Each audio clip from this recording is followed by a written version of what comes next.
Hello Sobat Wasila, have a seat on We Mind session. Some things that you need to know. Have you ever heard about the istilah narsistik, narsisme? Atau mungkin kalian pernah lihat orang yang narsis, atau kalian mungkin pernah merasakan bahwa kepribadian kalian mengandung narsistik. Kalian penasaran? Jadi apa sih narsistik itu sebenarnya? Jadi dikutip dari laman Stanford Business School, O'Reilly mengatakan bahwa narsistik ini merupakan suatu perilaku di mana seseorang menyukai dirinya secara berlebihan atau memiliki ketertarikan yang sangat berlebihan kepada dirinya sendiri dan juga memiliki empati yang sangat kurang, serta mereka juga tidak memiliki standar etika yang baik.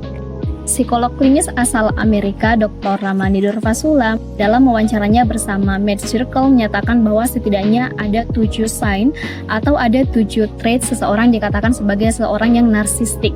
Di antaranya yang pertama adalah lack of empathy. Contohnya, misal dalam suatu perusahaan, suatu karyawan sedang mengalami masalah pribadi, namun si pemimpin, ketua divisinya menganggap remeh masalah tersebut dan memaksa untuk karyawan tersebut untuk tetap melaksanakan tugasnya secara profesional. Kemudian, trait yang kedua adalah entitlement.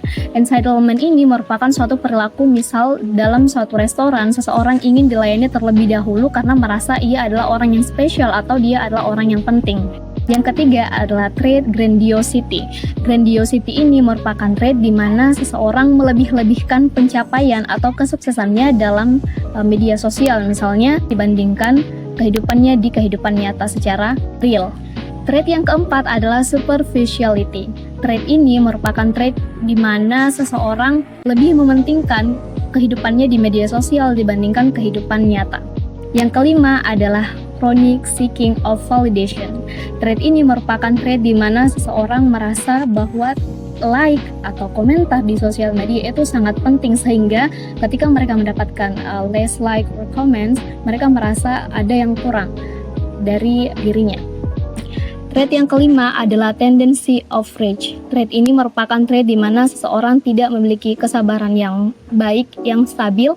Misal dalam situasi lampu merah, ketika lampu hijau baru saja menyala, maka ia langsung membunyikan klaksonnya secara terus-menerus dan memaksa orang di depannya untuk berjalan.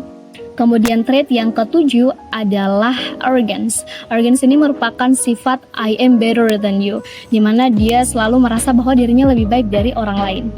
Perilaku narsistik ini bisa kita temui dari berbagai macam aspek kehidupan kita, baik itu di leadership, relationship, dan hal lainnya.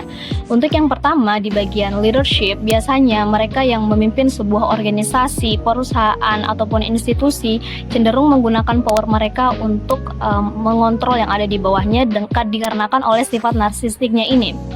Mereka seringkali menyalahgunakan power ini dan membuat perusahaan, organisasi, ataupun institusi dalam risiko yang besar tanpa mereka sadari. Studi lapangan menunjukkan dari sumber yang sama menyatakan bahwa CEO dengan kepribadian ini mungkin lebih sering untuk melakukan fraud, manipulasi pendapatan, hingga pursue aggressive tax avoidance. Masih melalui O'Reilly, melalui Bernadette Door of UC Berkeley, menemukan bahwa orang yang narsis secara umum memiliki level integritas yang lebih rendah, perkataan dan perbuatan yang tidak selaras, kemudian mereka lebih cenderung untuk berbohong, curang, untuk menunjukkan status sosial tertentu. And then for in relationship, John Wiking melalui Summer Research and Creativity Grants mendapati bahwa dalam hubungan romantis, narsisme seringkali diasosiasikan dengan perilaku bermain game atau game playing behavior, perilaku mengontrol, ataupun adanya sifat iri terhadap popularitas dan kesuksesan pasangannya. Interaksi dengan pasangan yang narsistik umumnya sama dengan individual lain dengan self-gratification-nya. Mereka dengan perilaku ini juga kurang berkomitmen atas hubungannya, karena mereka berpikir akan ada kemungkinan di depannya bahwa mereka akan memiliki hubungan yang lebih baik dari hubungan mereka saat ini, sehingga mereka tidak memaksimalkan komitmennya. Melalui laman The Ohio State University, Fisher College of Business, dampak dari perilaku narsistik ini dapat menguntungkan melalui kemampuan pengambilan risiko untuk profitabilitas organisasi. As the saying said, high risk, high return. Namun, narsistik ini dalam organisasi bisa sangat berbahaya jika dimiliki oleh individu dengan peran penting dalam organisasi atau institusi.